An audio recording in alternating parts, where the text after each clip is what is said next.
na yung finish. So, ang mystery yung mga hindi hinahayag ng Diyos ay ito dapat ipahayag niya. Pero hindi ito tatapusin niya. Meron siyang isang mystery na dapat tapusin niya. The mystery of the Gentile dispensation. Kaya sabi niya, the Revelation 10:7, the seventh angel, nabasa ko kung siguro, kung meron kayong email din, yung pinapadala ng mga kapatid natin sa email, yung kay Don Parnell. Kung babasa ho ninyo yung testimony niya, na yung angel, parang ganito, sabi niya, yung angel na nasa kanya, parang seventh angel din, hindi ko masyadong na. Si Branham mismo. Si Branham mismo kausap niya. Si Brother Branham mismo yung seventh angel. Kausap daw niya mismo si Branham daw. Kausap niya si Brother Branham. Pero nung nawala na si Brother Branham, merong isang anghel na nagpakita rin sa kanya. Hindi. Ang nangyari, sabi ni Don Parnell, na nagpakita si Brother Branham sa isang napakabatang anyo at nag-preach. Hanggang naging halo siya, pumasok sa isip niya. Pero lumabas din, tapos umupo, nakita niya yung lumang Branham, yung bago siya mamatay. Pero pagkatapos niya, sabi niya, nagkausap sila ng 6 hours. At natumba siya na ng additional 2 hours. Pero meron siyang testimony na anghel na rin nagpapakita sa kanya, pero hindi na si Brother Branham.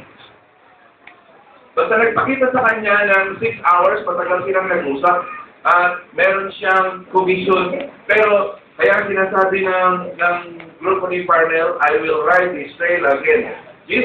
Brother Branham is riding the trail again through him. Kasi yung company niya, sabi niya, nasa kanya, pero nabasa ko may anghel din na nanggagay sa kanya. Sabi niya kung sino yung nagpahiwalay ng East at saka West Germany, sabi niya ako. Kung sino yung bumuo ng Russian Federation, sabi ng anghel ako. Bakit ito ginawa? Ang sabi ng anghel, dahil sa mga hinira niya. So, ang lahat ng ginagawa pala, kung anghel ang pinag-uusapan, ay kung ang ministering angels ang pinag-uusapan, itong mga nangyayari ay kontrolado talaga na Diyos. Pero, sa uling panahon, bakit niya pinag-isa ulit ang Germany? At bakit niya pinaghiwa-hiwalay ang Communist Russia? Dahil sa mga hinira na Diyos. Hindi ginawa ng anghel ang mga bagay na ito dahil sa mahal niya ang buong mundo. Sabi niya, dahil sa hinirang ng Diyos. So, dito sa ating panahon, I will ride Israel again. Nakapasaputing kabayo ay si Don Parnell. Hindi ko sinasabing naniniwala ako, ha? Basta dinapasa ko lang, ito yung objective reporting sa inyo. Pag nakita niyo na akong kasama na doon sa Santa Barbara, Pangasinan. Wala nang millennium, wala nang rapture. Actually, the 8th day pa, katulad ni Level 3. Nasa Bible. So, dito po sa Great Tribulation, matatapos, ang sabi ni Brother Amos, this is the mystery of God of Romans 11. Romans 11, ang sabi niya, huwag kayong magpalalo, huwag kayong magmapuri ng mga hisil. Sabi niya, kayo ay ligaw na sanga na inugpong lamang sa isang original na puno. So, ang mystery, actually, ang Gentile dispensation is a mystery na hindi alam ng mga Hudyo. Kaya nga, inaano tayo dahil ang Christianity is generally a Trinitarian Christianity. Pag sinabing generally, sila yung majority ay Trinitarian. Kaya hindi sila naniniwala. Kaya hindi sila naniniwala na merong Gentile dispensation. So, it's a mystery for them. Maging sa atin, sabi ni Apostle Pablo, I would not, brethren, that you should be ignorant of this mystery. What is mystery? That Israel is partly blinded until the fullness of the Gentiles become in. So, ito mga kapatid, kasama na ang tribulation. when the kingdom of this world shall become the kingdom of our Lord Jesus Christ. This is the mystery. So, ang Revelation 10:7, when this mystery, of course, iba yung paliwanag natin sa paliwanag sila. Tayo lang yung paliwanag nito sa grupo natin. Sa kanila, hindi. Kasi bawat ni Brother Branham, sinusunod. Meron nga akong nagsabi, saan ka naniniwala, Brad? Sa 78 Millennial. 7 years, o 3.5 years, sinabi ni Brother Branham. Sabi niya, parehas ko pinaniniwalaan yan. Naniniwala ko na ang 7 year, ang tribulation, ang Great Tribulation, o 70th week ay 7 years. Naniniwala rin akong 3.5 years. Yung sinabi, dahil sinabi ng prophet.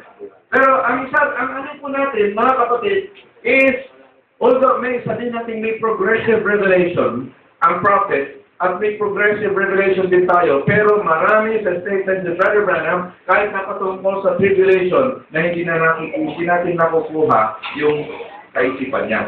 Kailan makuha natin? Sabi nga, if you receive a prophet, you will receive the reward of the prophet. So, if you receive a prophet, you receive a prophet's reward. May nabanggit si Brother, what is that reward? It's the same revelation, it's Anointing. the same anointing. Amen. So, kung ano yung linya ng kaisipan niya, sabi niya, ito natututunan ko rin sa pagbabasa ko. Sabi niya, I can deliver a message preached by Brother Branham without reading the spoken word, but only the Bible, but we have the same line of thought. Yan po, mas importante. Na makuha natin yung linya ng kaisipan, lalo-lalo na dito, kasi ito, pinagtatalunan dito eh. Sabi ni Ewald Trump, pinagtatalunan yan. Although 7 years yata siya, pero hindi naman related sa kaligtasan. Pero itong mga pinag-aaral natin are evidences of you and me being born again. Hindi, ayaw ko na nito. Nakaranas na ako, nag-speak in tongues na ako, tama na, paano yung ebidensya mo? Sabi nga, these are only signs of the presence of God, but the evidence of being born again is a different story. So, ano pa rito? 7 weeks. Cleansing of the earth, cleansing of the purging of the soul. Tatlong purging yung sinabi niya. Hindi ko alala. Purging of Holy Spirit. Purging of the 144,000. Purging of 144,000. Purging of the Holy Spirit. Purging of the earth. Kaya, ang sabi sa Peter, the earth will melt with fervent heat. Ang sabi nila, mawawala ang earth. Tapos, meron pang, kung nagbabasa tayo ng internet, ng science, may natatakpuan na ang mga scientists na halos the same climate as the Earth. Goldilocks. Goldilocks. A planet. Okay, may Goldilocks planet na may mga planet siya mas malaki sa Earth na livable. Ibig sabihin po pwedeng tumira. Okay. Ha?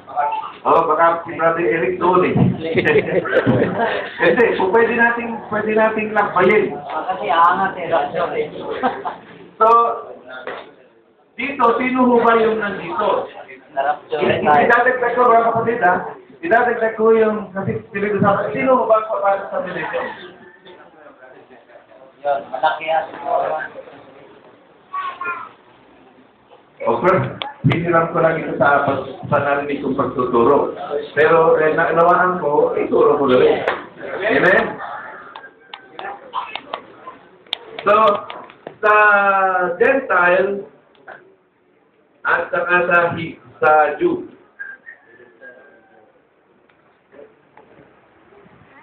Gentile Jew. Ito ay New Testament saints.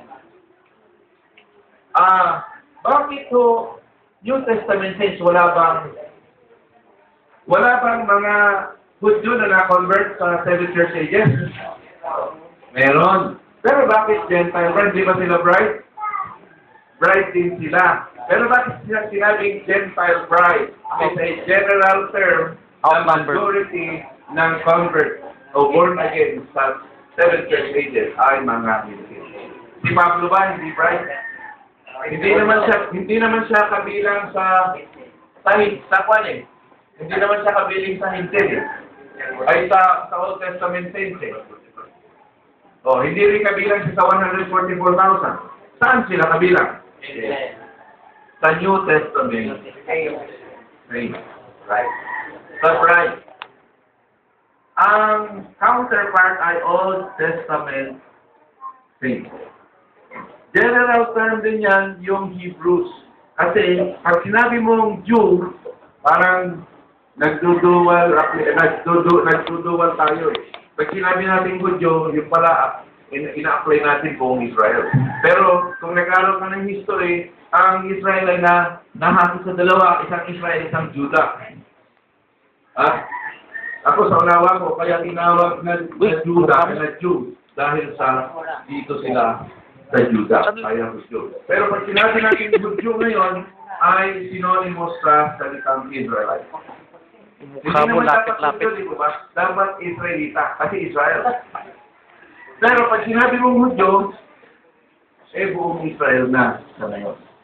Pangalawa, ay ang foolish virgin. Ang sabi ni Brother Branham, ang foolish virgins ay narito.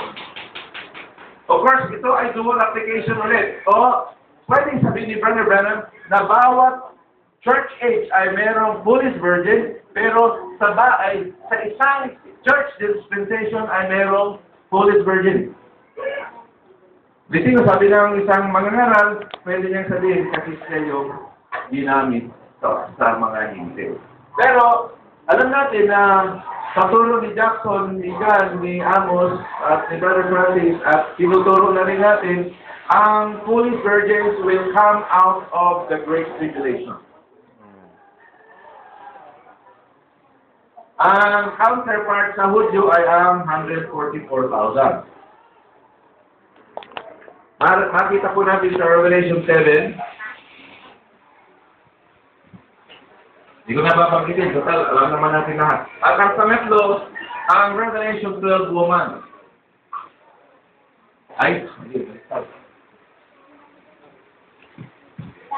Yung naka-assign sa tribulation. Ang sinasabi ni Brother Gang na ang